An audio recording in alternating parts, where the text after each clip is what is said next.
তো hello friends, আজকে যাবো মায়াপুরে। তো ভিডিওটা দেখতে থাকো, আমার সঙ্গে থাকো। চলো শুরু করা যাক।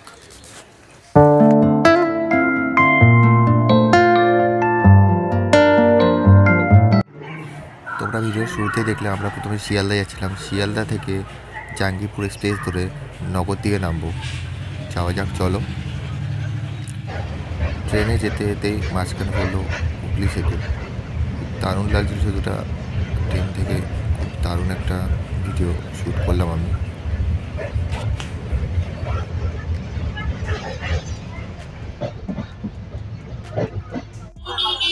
তো অনেকটাই ভিডিও স্কিপ করার পর আমরা সরাসরি চলে এসেছি নবদ্বীপে। এবার লঞ্চে করে যাব মায়াপুরের উদ্দেশ্যে রওনা।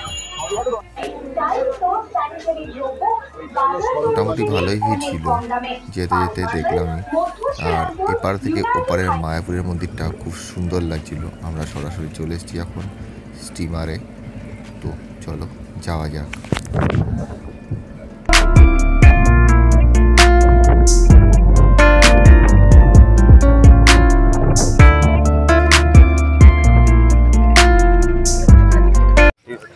তো লঞ্চ থেকে নেমে সরাসরি চলে আসলাম মায়াপুরে। মায়াপুরের সেই বিখ্যাত সুন্দর মন্দিরের সামনেই এখন দাঁড়িয়ে আছি। দেখতেই পাচ্ছ কত সুন্দর এই মন্দির। ভেতরে ঢুকে দেখি নাম কীর্তন হচ্ছিল। আমার তো খুবই আনন্দ হচ্ছিল, কারণ আমি ফার্স্ট টাইম এসেছিলাম মায়াপুরে।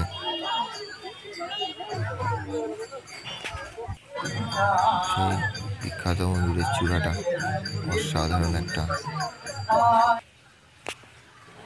তারপরে চলে আসলাম আমাদের হোটেলের দিকে। হোটেলের পিছনের দিকটা মোটামুটি সুন্দরই লাগছিল।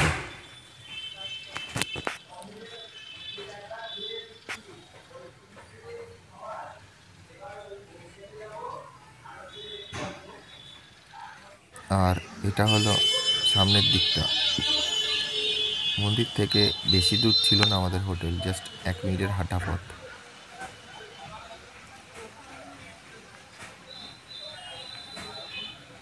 সামনে আর একটা সুন্দর মন্দির ছিল, ছোট রাধাকৃষ্ণের মন্দির। একদমই রোডের পাশে হোটেলটা ছিল। তারপরেই ঠিক করলাম হোটেল থেকে বেরিয়েই উদ্দেশ্যে রওনা দেবো, মন্দিরের উদ্দেশ্যে। দেখতেই পাচ্ছ হোটেল থেকে বেশি দূর না।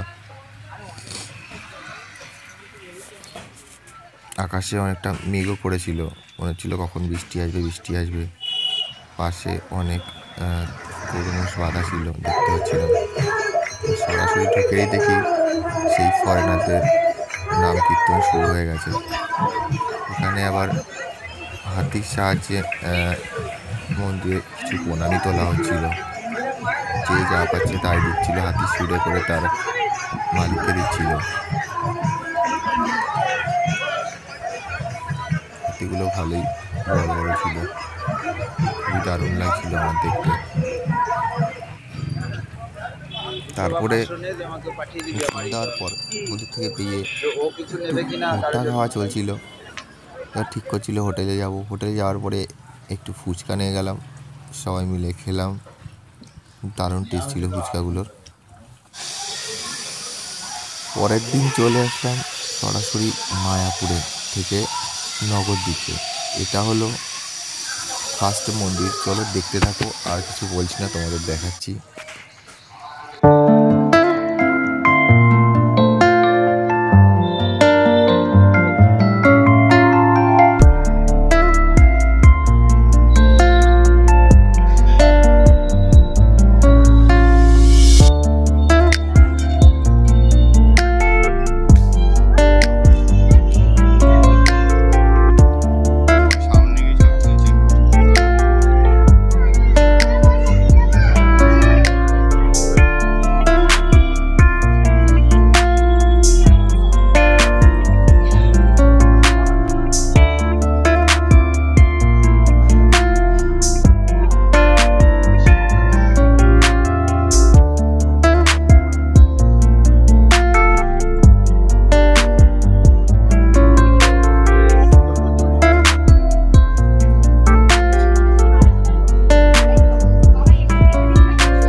তো ফ্রেন্ডস, আজকে ভিডিওটা এইটুকুনি ছিল। ভিডিও ভালো লাগলে লাইক সাবস্ক্রাইব করে দিও, আর নেক্সট ভিডিওর জন্য আবার অপেক্ষা করো। আর সত্যি কথা বলতে এই ভিডিওটা গাইস আগেও একবার ছেড়েছিলাম আমার ওই ইউটিউব চ্যানেলে, কিন্তু ইউটিউব চ্যানেলটা ডিলিট হয়ে যাওয়ার পরে আবার নতুন করে ছাড়লাম, বাট অনেক ভিডিও ছিল না। বাই।